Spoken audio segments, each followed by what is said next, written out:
Welcome to Savvy Business, Life Unscripted with your host, Christina Rivera, where our guests share their wisdom and valuable business tips, empowering our audience to expand their personal potential.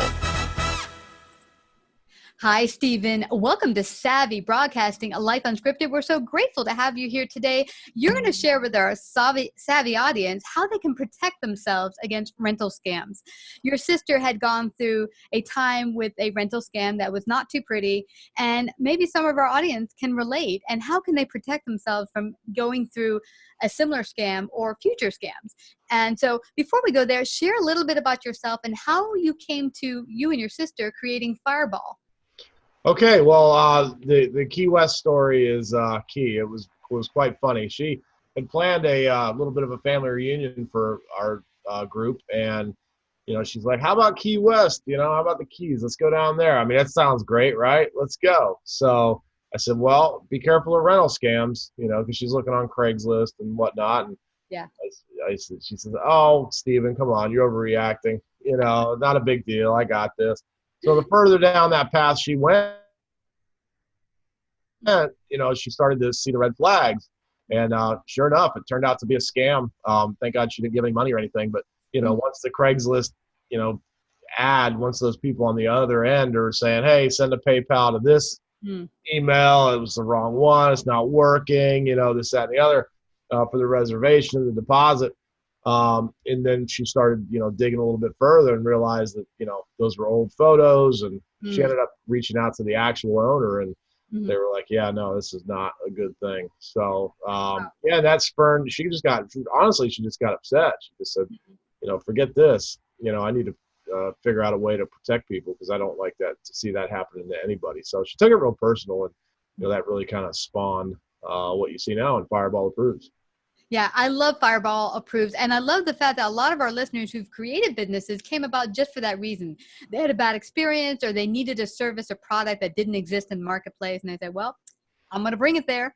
Yeah. I need it for myself. I'm going to bring it to the world." And so those are some of the greatest products and services out there, is those that, the person ended up needing and then found a way to bring it to the marketplace. Why do you think that is such a problem now, having so many scams go on? What is the big issue with that? It seems more than ever there's more scams online with rental. Why is that? Well, I think generations ago, we were very guarded about things, and everything was a meet to meet, face to face. Now in the digital age, it's just like, okay, I've got this really great mousetrap, and I'm going to, bring clients in and whatnot. And everything's done from your desk or your phone, and instead of face to face. So, hey, trust me, look at Uber. For the longest time, it's like, don't get into a stranger's car. And, now we're getting in the stranger's car every day. So, it's just the way of the world. But that stuff accelerates at such a fast pace that,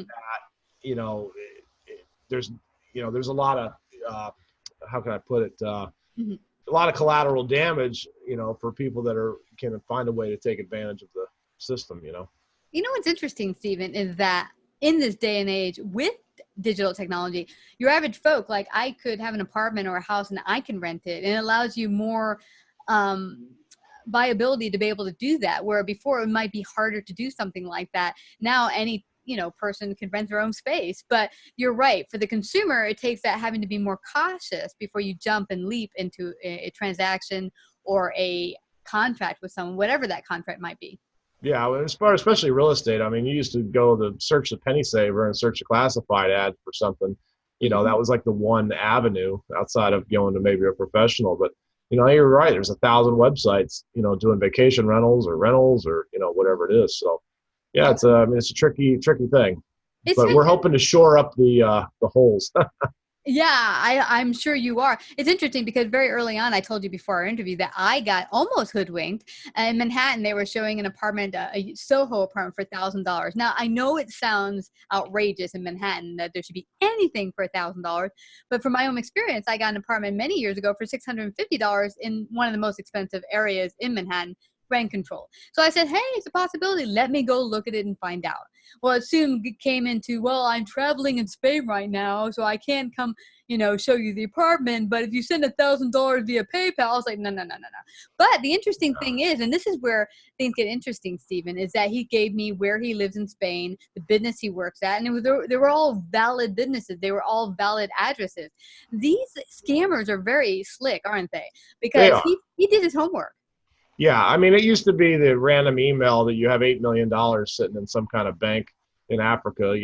Just send me all your personal information, and I'll release you 20% of it or whatever. That used to be the scam, but Uh-huh. now it's just so easy. It's just really really easy, and these guys can spoof their phone numbers. Like so they could use virtual private networks. So there's no tracing.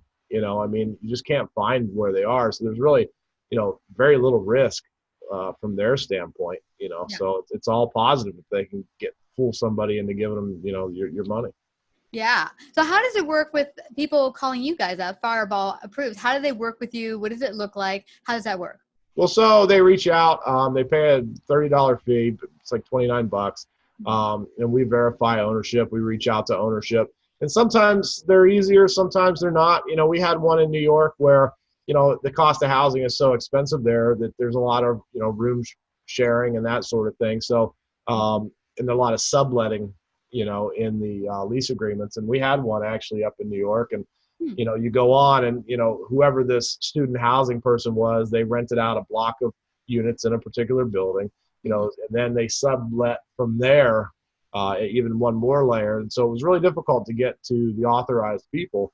We did it. We were able to get in touch with the right appropriate people. And, for this gentleman, he was sending his kid off to college, 1,000 miles away.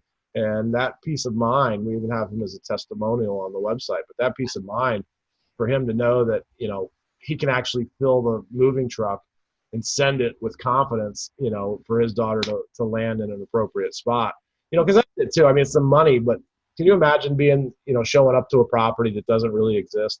And then, you've got a moving truck full of stuff and you have nowhere to go. I mean, can you imagine that nightmare situation?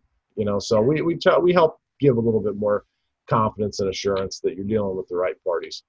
Yeah, I love that you bring that up because you think, well, how hard could it be? Well, I could do this just checking myself. And you made a very clear point about Manhattan. Manhattan's there's so many apartments and a lot of them are quite small, and people being so pricey sometimes will sublet it against their lease. So, you had to get to the original people who own the apartment and say, is this valid? Can they do that? Because my very first apartment ever, when I moved out, I was subletting and didn't know that it wasn't legal. And Right. so they said, hey, I have a great apartment. You can live here and it's mine. Well, it wasn't hers. She didn't own it. She was renting from it. And when I moved in, I started getting questions from the landlord and they're trying to boot me out. Well, here's that headache of you now have your stuff in this apartment and they're looking to try to bring you to court or get you out of there. And it's just not a sticky situation you want to be in. Yeah, no. And then, 2 months later, you're looking for a whole nother place and, Mhm. maybe dealing with evictions and other legal consequences and costs and aggravation. And yeah, it's just not worth it. 29 bucks, like eliminate all that. Just For all seems like that a headache to go no-brainer. away. Yeah. Seems like a no-brainer to us anyway.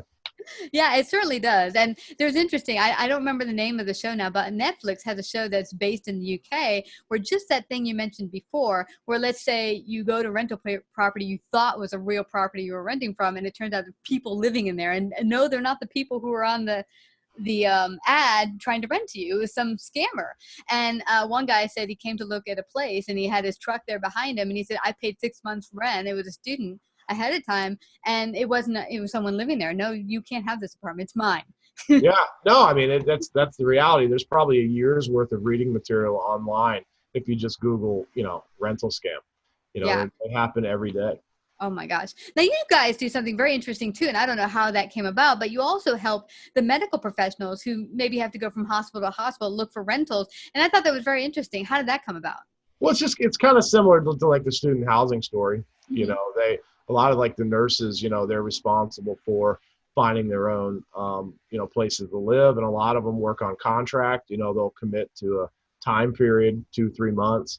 And, so they need short-term rental housing. And because of the velocity in that particular product type, that's a little bit more ripe for scamming.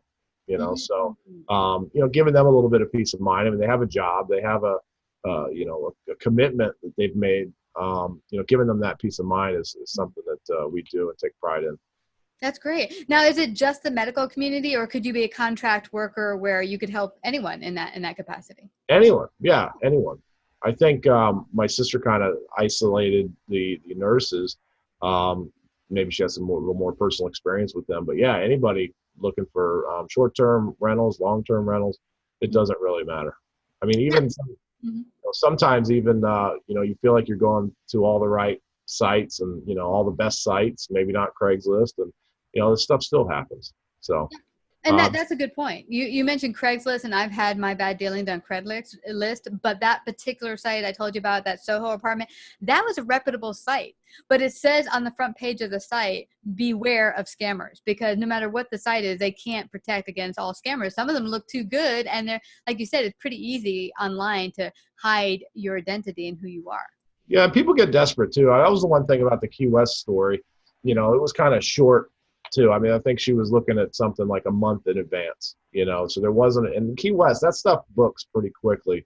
And so, to be out a month in advance and there being something too good to be true, I mean, your flags, your radar should just automatically go off and say, hey, something's not right here, and get us involved. It could very well be a legit listing, and we don't want to say that all are bad, but, for a very small fee, at least you can. Yeah, and exactly. One of the first apartments I looked at in Manhattan was for, I think, believe it or not, under $600. But I saw it in the newspaper. I said, this has got to be a mistake. It must have left out a 1 or 2 or something in the front. But so actually, when I called the real estate agent, he said, no one's called yet. You're the first person. Everyone thinks it's a scam.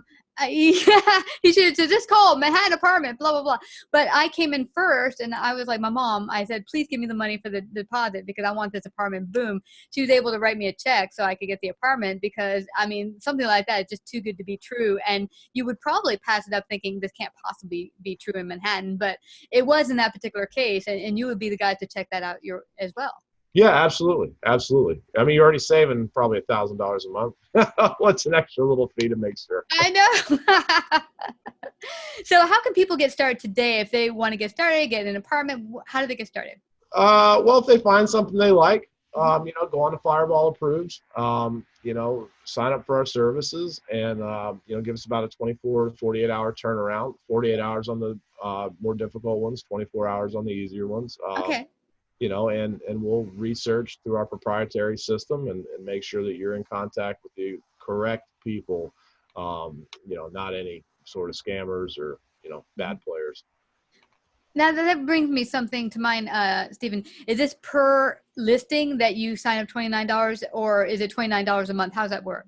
$29 per month. So it's one of those things where you're basically the decision-making part of the process. And, right before you sign the final paperwork and send the money, get us involved for sure. Awesome. Well, there's time, there's definitely time that, goes into this and there's humans doing it, not some fancy algorithm or, some sort of tech. So, once you get to that signature spot and money transfer spot, get us involved. You know what's interesting, Stephen? I like that you sent that because people will think, what do I hire them for? I'll do it myself. I, for 25 years, worked in B2B collections. And people think, well, what's the big deal? A monkey could call up and ask for money, right? Well, not really the case. Businesses have gotten me involved over the years and had us call on some cases, things that were 4 years past due. The person's moved to 10 different states. And now they're not under the same business name. They've changed businesses. They went out of business, but they didn't make due on their past dues or whatever. So the point is that legwork takes time and effort, and a lot of time and effort that people might not understand just the effort that goes behind it. Yeah, they don't typically appreciate exactly, what it is. It's not just a phone number search or an address search. It's a lot more than that. So. It is. And not only that, you'll give people the peace of mind and they won't have to go through all the heartache or maybe having their money stolen or end up in a property that is just not going to serve them. Because one of the other things that happened to me is someone showed me the property and I made the mistake. And this was actually, he didn't lie to me, but what he did is he took me around the scenic route to the apartment. So it looked so gorgeous. And of course it was winter. So I was like, oh my gosh, it looks great. And then when I took the apartment, guess what? Block away was, projects. It was like really not a good neighborhood, but he purposely took me around the end where it looked like really countrified and pretty and trees. And then when I moved in a block away, it was absolute crap. You didn't want to go that direction. But that was done by design, but it was my responsibility as a consumer to check that out. But hey, with you guys, they could have been more protected. Yeah. I mean, we probably wouldn't necessarily get involved in that spot. I mean, once you got to kind of figure out on your own where it is you want to live. You know, we just really stick to verifying ownership and making sure that you're dealing with the right people. Yeah. But hey, I would suggest that people that be smarter than I was at that point and just go around the neighborhood at all times of the day to see whereabouts you'll be living. Google Earth. Yeah. Boom. That's to give you everything you need right there, you know. Well, Stephen, this has been such a fascinating talk. Thank you so much for coming to Savvy Broadcasting to share your great wisdom today. And they can go to, give them the website. FireballApproves.com. All right. Thank you so much, Stephen, for coming to Savvy Broadcasting. Thank you so much for having us. We appreciate it. If you like this episode, please share. To hear more Savvy episodes and Savvy Biz tips, go to lifeunscriptedradio.com. To become a guest or participate in paid sponsorship, email us at Christina@lifeunscriptedradio.com.